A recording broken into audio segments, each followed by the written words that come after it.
Non, déjà, faire un petit bilan sur la réunion et la conférence de ce matin.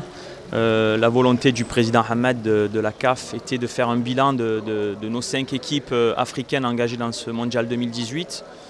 Donc pour notre part, pour le Maroc, je suis passé, j'ai présenté le travail de préparation du stage d'ailleurs.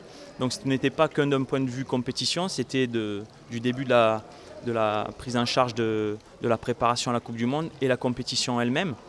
Donc voilà, j'ai présenté le document où le Maroc s'était très bien préparé. Nous étions vraiment prêts pour aller le plus loin possible dans cette compétition.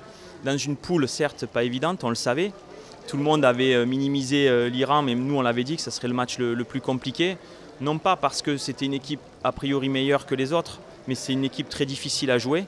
Et on l'a vu durant ce mondial, toutes ces équipes comme l'Iran, le Danemark, la Suède, des équipes très difficiles à jouer parce que regroupées, laissant le ballon à l'adversaire. Et c'est ce qui a été difficile pour nous, de trouver la faille. Et donc voilà, on sort de cette Coupe du Monde avec un sentiment de regret et de déception de ne pas avoir pu passer ce premier tour, tant espéré par nos joueurs et le staff, et je pense que tout le peuple marocain.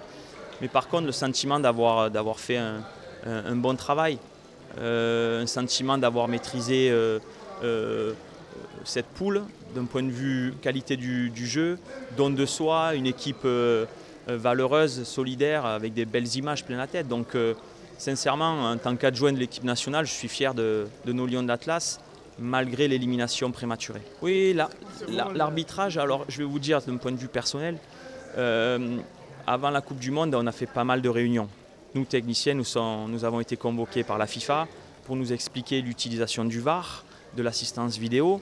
Et j'étais le premier le plus satisfait parce que je me disais qu'enfin, on pourrait avoir un retour objectif de choses que l'œil de l'arbitre ne peut pas voir. Donc je m'attendais à ce que la technologie apporte une valeur ajoutée à l'arbitrage.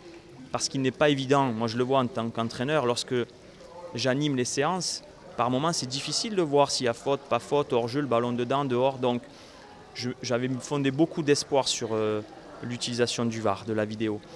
Le résumé fait que nous finissons notre Coupe du Monde avec peut-être 5 ou 6 erreurs d'arbitrage flagrantes que je me dis que l'arbitre ne peut peut-être pas voir, mais que la vidéo peut voir.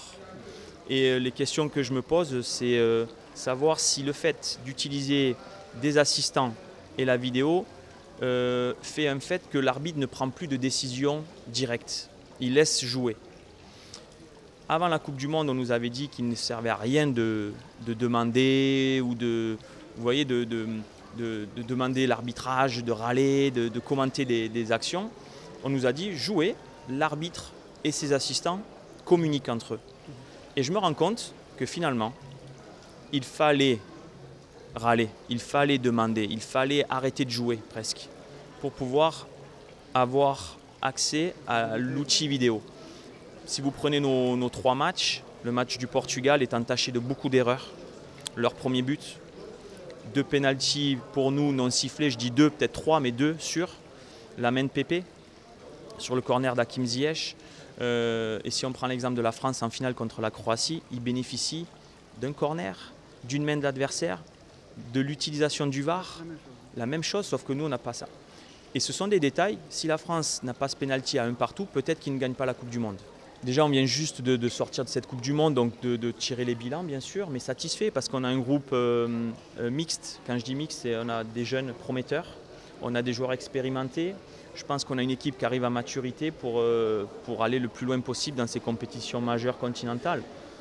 D'abord se qualifier, puisqu'elle a lieu au Cameroun et il faudra se qualifier, parce que c'est pas simple de se qualifier pour une CAN. Vous savez, au lendemain de la Coupe du Monde, il faut, comme on dit, redescendre sur la réalité continentale. C'est-à-dire que quand nous allons jouer dans des magnifiques stades comme Saint-Pétersbourg ou Loujniki Stadium à Moscou, et qu'au lendemain on va se déplacer dans des stades beaucoup moins fringants et beaucoup moins beaux, et voilà, il va falloir se retrousser les manches et aller chercher la qualification, ce qui est déjà la première des choses.